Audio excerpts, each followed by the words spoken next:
ലീന എന്നൊരു ഭക്ത ചോദിച്ച ചോദ്യമാണ് കേട്ടോ.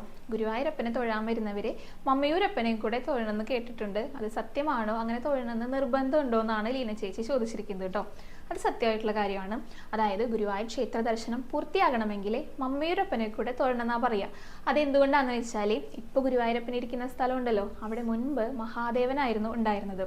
അതായത് ഗുരുവായൂരപ്പൻ്റെ ഈ പാതാളാഞ്ജന ശിലയിലുള്ള മഹാവിഷ്ണു വിഗ്രഹം, ഈ വിഗ്രഹം സുതപസിന്റെ കാലത്തുള്ളതാ. അത് ബ്രഹ്മാവാണ് സുതപസിന് കൊടുക്കുന്നത്. അതിനുശേഷം അതിഥി കശ്യപർക്കും പിന്നീട് ദശരഥ മഹാരാജാവിനും കൗസല്യയ്ക്കും അതിനുശേഷമാണ് വാസുദേവർക്കും ദേവകിക്കും കിട്ടുന്നത്. അവരെല്ലാം പൂജിച്ചൊരു വിഗ്രഹമാണ്. അപ്പോൾ വാസുദേവരുടെയും ദേവകിയുടെയും കാലശേഷം ഭഗവാൻ ശ്രീകൃഷ്ണൻ ദ്വാരകയിൽ വെച്ച് ആരാധിച്ചിരുന്ന വിഗ്രഹമാണ് ഇപ്പോൾ നമ്മൾ ഗുരുവായൂർ പ്രതിഷ്ഠിച്ചിരിക്കുന്ന മഹാവിഷ്ണുവിൻ്റെ വിഗ്രഹം. പിന്നീട് ദ്വാരക കടലെടുക്കുന്ന സമയത്ത് ശ്രീകൃഷ്ണന്റെ നിർദ്ദേശപ്രകാരം ഉദ്ധവരോട് പറയാണ് ബൃഹസ്പതിയെ ഈ വിഗ്രഹം ഏൽപ്പിക്കണമെന്ന്.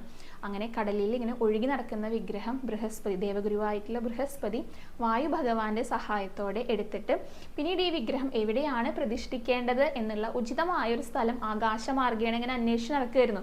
അങ്ങനെ ഗുരുവായൂരിൽ എത്തിയപ്പോഴാണ് മുകളിൽ നിന്ന് താഴോട്ട് നോക്കിയപ്പോൾ ഇത്രയേറെ ഭംഗിയാർന്നിട്ടുള്ള ഒരു സ്ഥലം കാണുകയും ഉമാമഹേശ്വരന്മാർ ആനന്ദ നൃത്തമാടുന്ന ആ ഒരു സ്ഥലമൊക്കെ കണ്ടിട്ട് താഴേക്ക് ഇറങ്ങി വന്നപ്പോൾ മഹാദേവനാണ് ഈ ഒരു സ്ഥലത്തിൻ്റെ പ്രാധാന്യത്തെപ്പറ്റി, ആ ഒരു മഹത്വത്തെക്കുറിച്ചിട്ട് പറഞ്ഞു കൊടുക്കുന്നത്. ഇവിടെ തന്നെയാണ് ഈ വിഗ്രഹം പ്രതിഷ്ഠിക്കാനുള്ള ഉചിതമായ സ്ഥലം എന്ന് പറഞ്ഞിട്ട് ഞാൻ കുറച്ച് അങ്ങോട്ട് വടക്കോട്ട് മാറിയിരുന്നു കൊള്ളാം, ഇവിടെ പ്രതിഷ്ഠിച്ചോളൂ എന്ന് പറഞ്ഞിട്ടാണ് ഗുരുവായിട്ടുള്ള ബൃഹസ്പതിയും വായു ഭഗവാനും ചേർന്നിട്ട് മഹാവിഷ്ണുവിൻ്റെ ആ വിഗ്രഹം ഇവിടെ പ്രതിഷ്ഠിക്കുന്നത്.